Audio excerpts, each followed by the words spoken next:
저는 채권 비중은 될 수 있으면 안 가져가려고 해요. 전 주식 비중이 훨씬 더 높아야 되는 M1 증가율, M5 증가율이 한 10%대 초반 정도 나온다 라고 따지면 그런 가상화폐든 이런 대체 자산의 수익률도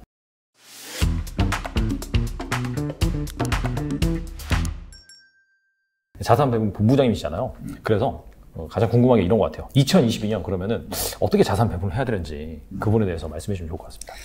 저는 내년도는 여전히 네.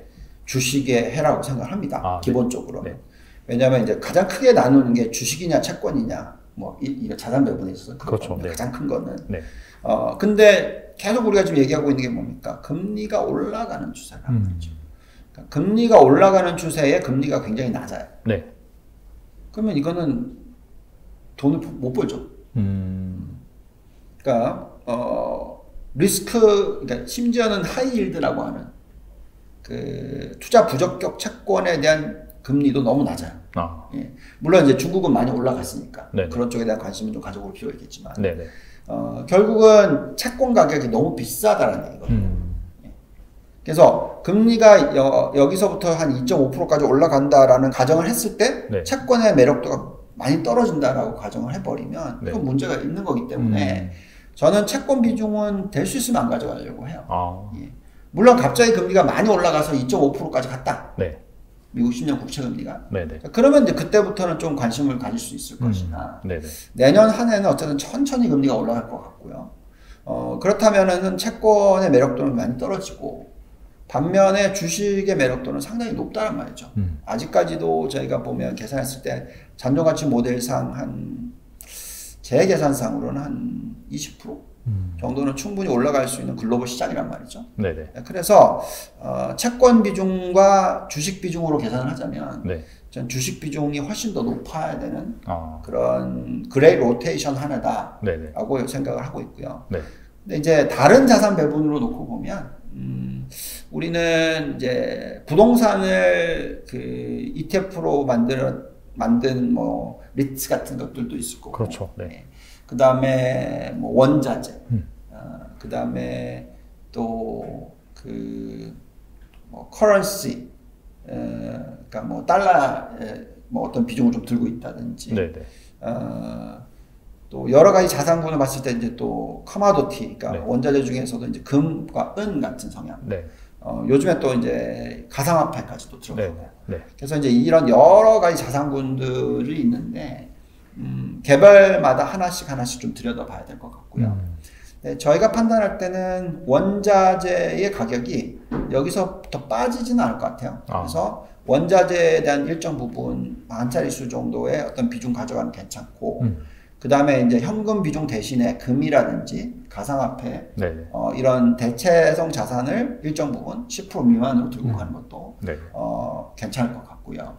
그래도 여전히 주식이 전체 주포다. 그래서 전체 포트폴리오의 거의 한 70%는 주식.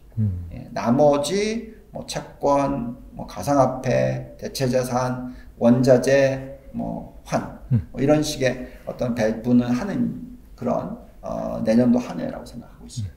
약간 그 가상자산이라고 한다면 뭐 비트코인 등등 그런 것들을 들 수 있는데 최근에 약간 좀 그런 성장주 그런 거와 좀 비슷하게 움직인다는 그런 뭐 얘기가 좀 있어요. 약간 어떻게 본다면은 내년에 사실 시장의 우려보다 성장주에 대한 우려가 크지 않다라고 한다면 뭐 그런 측면에서 좀 담는 그런 거라고 볼 수 있을까요? 근데 너무 많이 닮으시면 안 되고요. 이런 겁니다. 보통 우리가 이제 그 예를 들어서 우리가 포트폴리오 매니저라고 치면 그러니까 주식형 포트폴리오 매니저라고 치면 보통 장에 대해서 수익성이 좀 떨어지는 한 해다 그러면 이제 현금을 한 20% 들고 가거든요. 근데 이제 그 현금을 들고 있으면은 그 만약에 이제 돈을 막 찍어내는 지금처럼 그래서 이제 M1 증가율이나 M5 증가율이 너무 높으면 내가 그냥 현금을 들고 있으면 그 현금의 가치가 1년이 지나면 10% 20%씩 깨진다는 거거든요. 그래서 그걸 대신해줄 자산을 사는 게 그게 이제 금이라든지 은이라든지 가상화폐란 말이죠. 그래서 그 가상화폐의 가치가 제가 볼 때는 올해 연초 대비해서 지금까지 그래도 뭐 2자릿수 이상의 상승을 했죠. 3자릿수 상승을 했죠. 그렇죠. 그래서 그렇게 계산을 한다면 내년도에 M1 증가율, M5 증가율이 한 10%대 초반 정도 나온다. 라고 따지면 그런 가상화폐든 이런 대체 자산의 수익률도 연간 단위로서 지금 변동성이 굉장히 심한데 연말에 사서 내년 연말로 갔었을 때 한 두 자릿수의 수익률은 올리지 않을까. 보통 우리가 자산 배분을 할 때 두 자릿수의 수익률을 올리는 게 목표거든요. 그래서 뭐 한 12% 정도. 좀 많이 떨어졌더라도 한 8% 정도 연간 수익을 올리는 게 목표예요. 자산 배분할 때는. 그래서 보통 길게 보면 12% 정도를 창출할 수 있습니다. 자, 근데 이제 가상화폐든 이런 대체 자산의 수익률이 연 12%만 나오면 그쪽에 일정 부분, 그러니까 현금을 20% 들고 있는 것 대신에 그 현금 대신에 그 자산을 들고 있는 게 나쁘지 않죠. 그래서 그거는 항상 이 마니 서플라이, 그러니까 이제 돈이 늘어나는, 돈을 얼마나 찍어내는지의 속도를 보시면서 그런 대체 자산은 보시는 게 좋겠습니다. 그리고 이제 아까 커머디티 말씀하셨는데 커머디티의 사실 뭐 대표적인 부분이 뭐 원유 뭐 이런 걸 들 수가 있잖아요.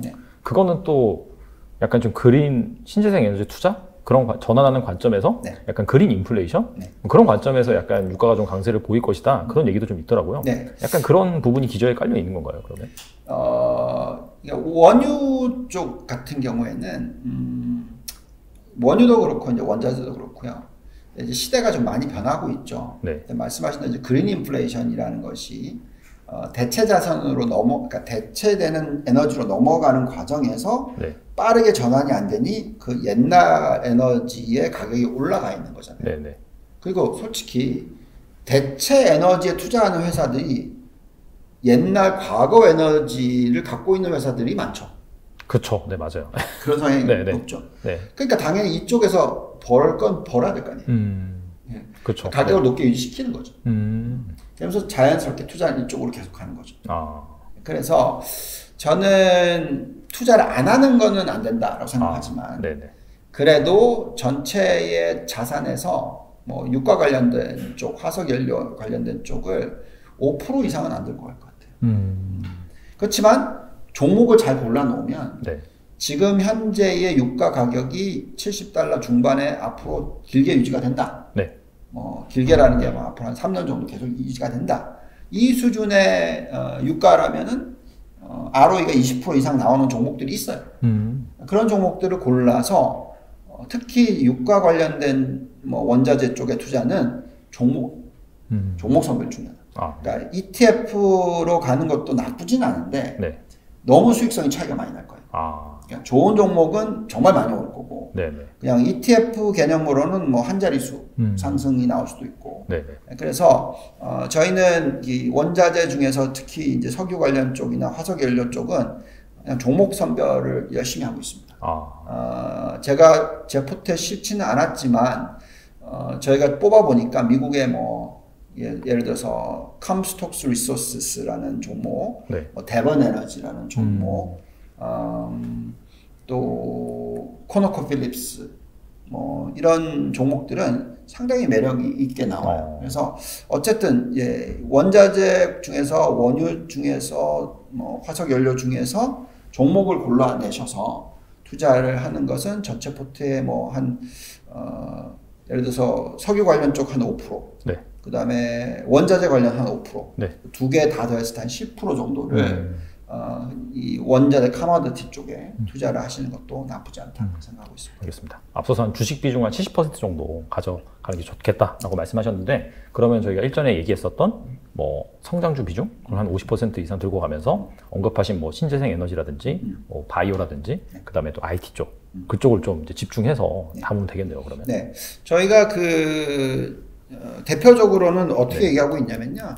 7대3 룰을 계속 얘기를 하고 있어요. 7대3 룰은 성장주 70, 가치주 30의 룰이라고 얘기를 하고 있고요. 이렇게 지금 포트를 저희가 많이 만들어 놨는데 성장주 70%, 가치주 30% 이렇게 지금 가져가고요.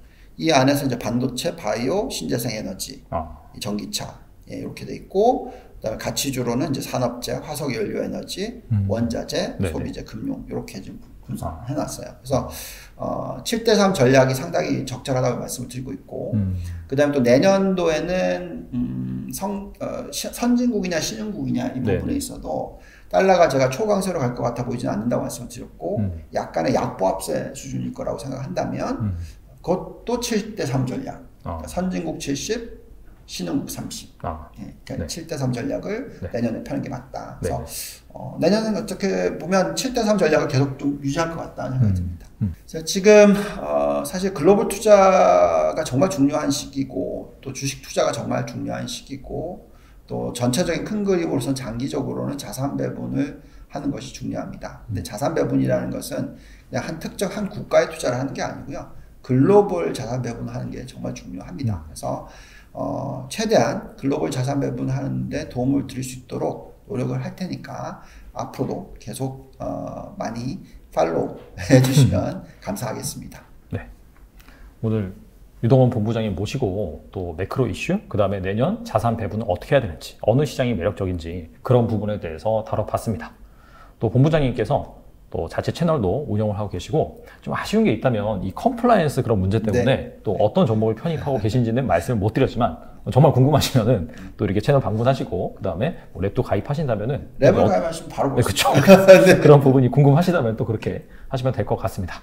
네, 오늘 유한타증권의 유동원 본부장님 나와주셔서 감사합니다. 감사합니다.